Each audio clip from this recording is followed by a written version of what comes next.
Okay, alright. Update po tayo about sa hot den for today, guys. Ito na naman tayo, guys, ha. Noong isang araw po ay nagdiriwang si Catherine Bernardo ng kanyang birthday at kitang-kita naman natin nakasama niya po dyan si Alden Richard na kung saan po ay nilabandera talaga nila na magkasama talaga dyan at alam naman din natin na hindi maging masaya ang birthday ni Catherine kung wala si Alden Richard. Invited naman po talaga si Alden. Sa katunayan niya po, kasali po si Alden na nag-surprise sa birthday party ni Catherine Bernardo. Kasi yung mga sinasabi kasi ng mga iba na umiiwas daw si Alden kay Catherine dahil nga daw sa politiko. Pero hindi naman po umiiwas si Alden Richard. Kung sa katunayan niya po ay sobrang busy lang talaga ni Alden at hindi naman natin maipagkailayan kasi magkaiba naman po sila ng network.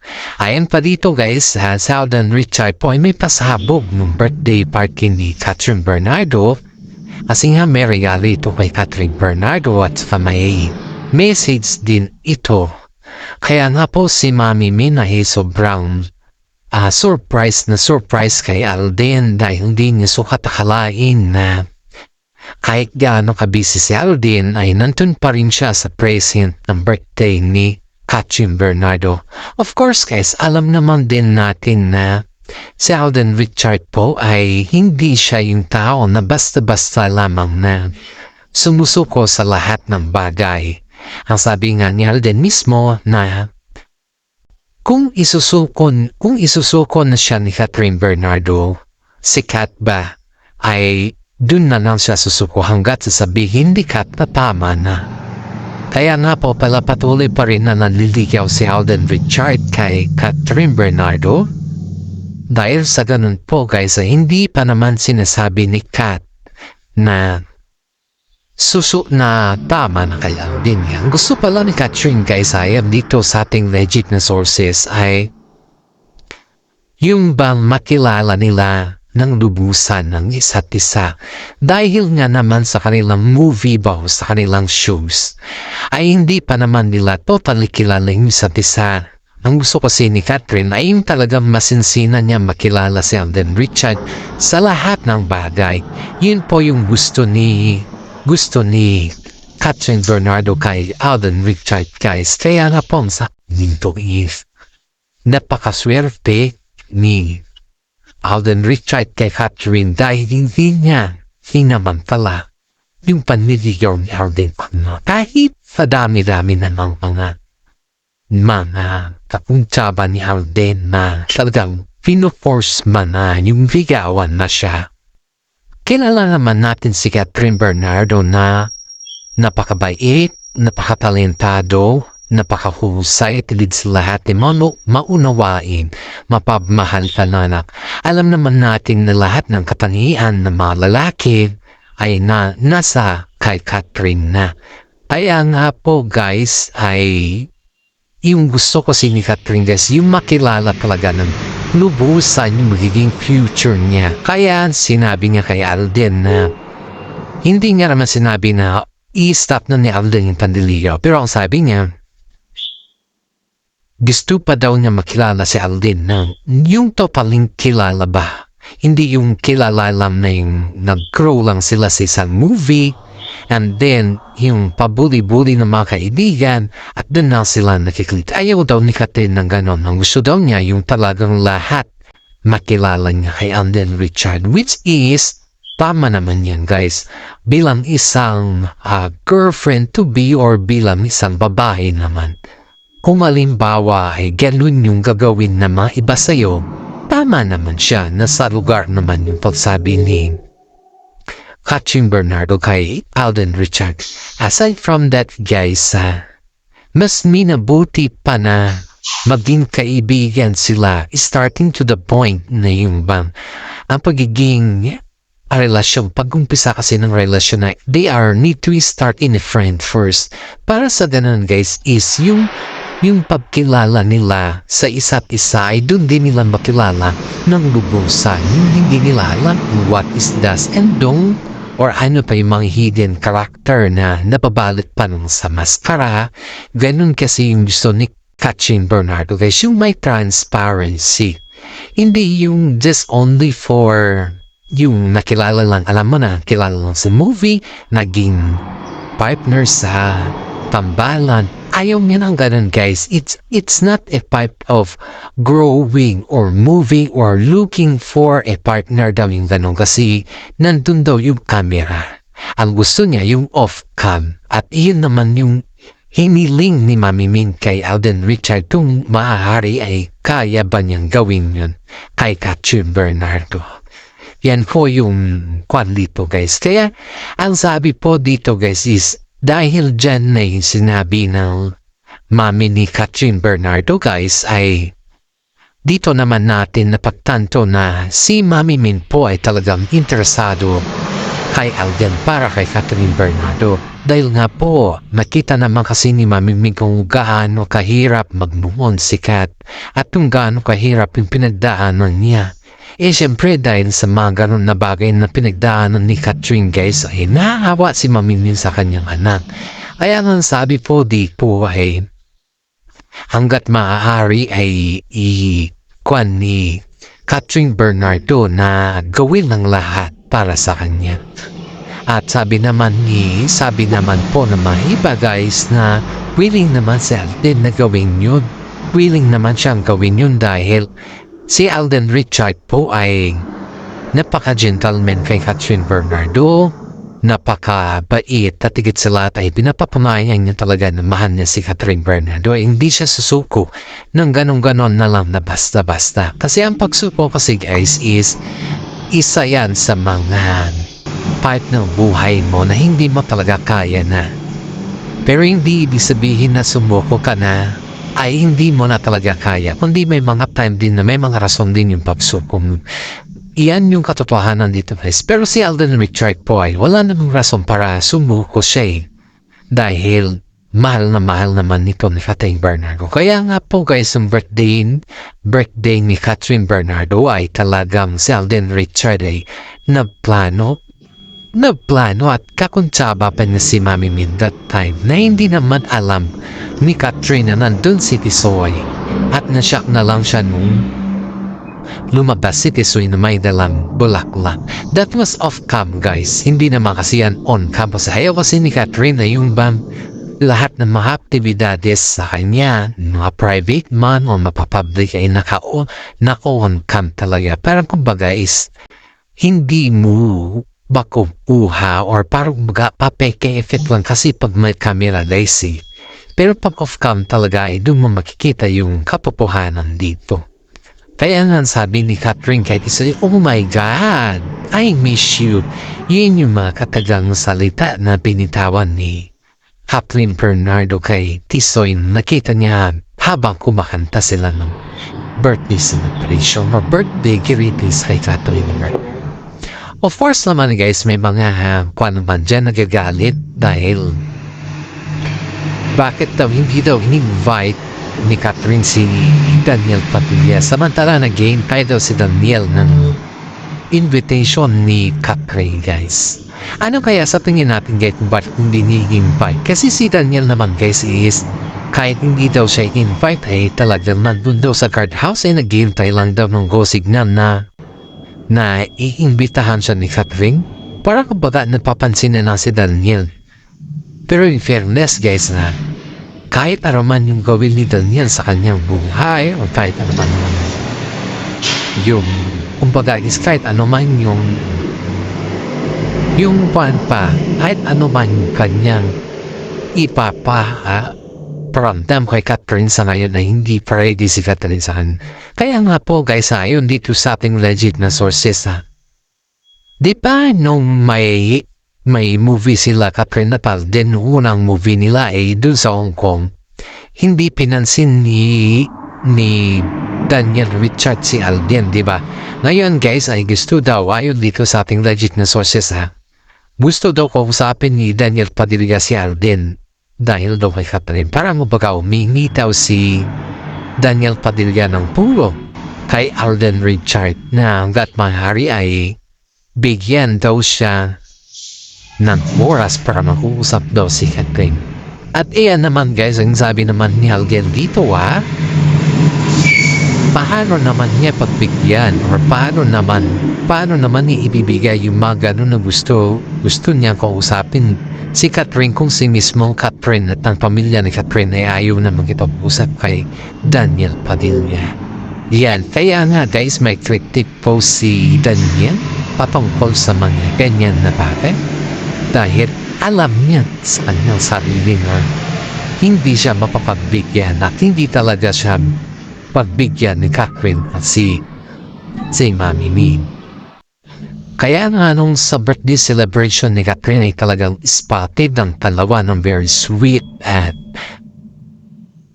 guys ang ganda ng regalo ni Alden Richard kay Catherine Bernardo na kung saan ay regaluhan siya ng bag na galing sa Paris guys. Yung bag na po yun guys is hindi po si Alden ang bumili kundi pinabili niya mismo sa kanilang mga relatives kasi nagbakasyon po yung mga relatives ni Alden sa Paris. And then pagdating nila talaga nag-request kasi si Alden na magregalo kay Catherine Bernardo kasi malapit na yung kanyang birthday that time. Just only for sure guys na yung ireregalo niya kasi kay Catherine is a different kind of bag. At yun naman po ay wish granted naman po si Catherine sa kanyang regalo. And of course guys, yung isipin kasi ni Alden Richard dito ay napaka-special ni Catherine sa kanya.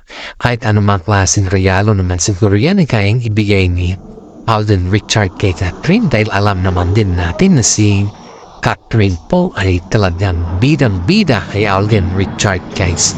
Even though kahit naman po saan siya pupunta o kahit naman po saan sila pupunta ni Alden Richard talagang nandun pa rin yung kinatawag na pagmamahal ni Alden kay Catherine.